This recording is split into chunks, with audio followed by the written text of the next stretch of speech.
Hi everyone, my name is Mathilde and I lead the SEAH harmonized reporting scheme, and I'm going to tell you a little bit more today about the data fields and the platform. This is a complete duplication of the real platform and complete fictional information. It's just to show you how it works and tell you a little bit more about our data fields. So the first one is the incident ID. That's completely internal to your organization. You can decide how you code. Is it numbers? Is it letters? It just allows you to know which case you've reported to the scheme and which you haven't. We look at the geography of the incident in these two first data fields, the time of the incident, and then we have information on the survivor, their gender and their age.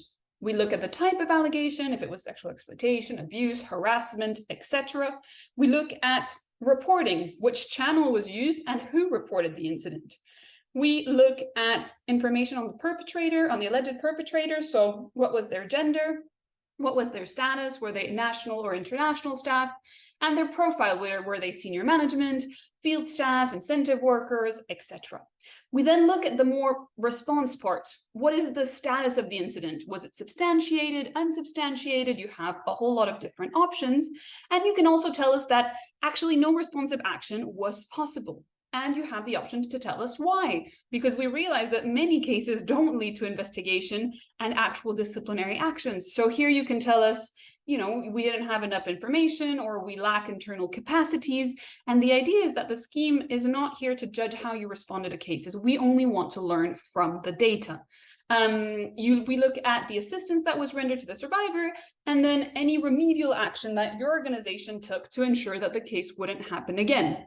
And then we have these two optional data fields, which are purely qualitative data, so free text, where you can tell us as little or as much as you want on your challenges and on your lessons learned, so that we can really be a community of practice and really take out, obviously, good practices and lessons learned, but also understand what challenges we are facing so that we can do better advocacy, we can organize trainings, etc.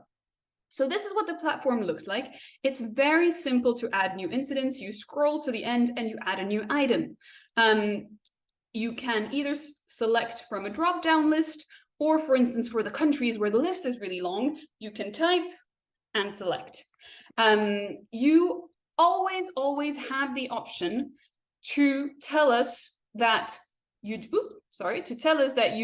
do not wish to report this information because it's sensitive for whatever reason, that you feel like there's a risk of identification, so you're not going to tell us, for instance, the country, that you don't collect this information because we recognize that aligning take time, or that the information is unknown for another reason. Now, if, for instance, let's take the reporting channel used.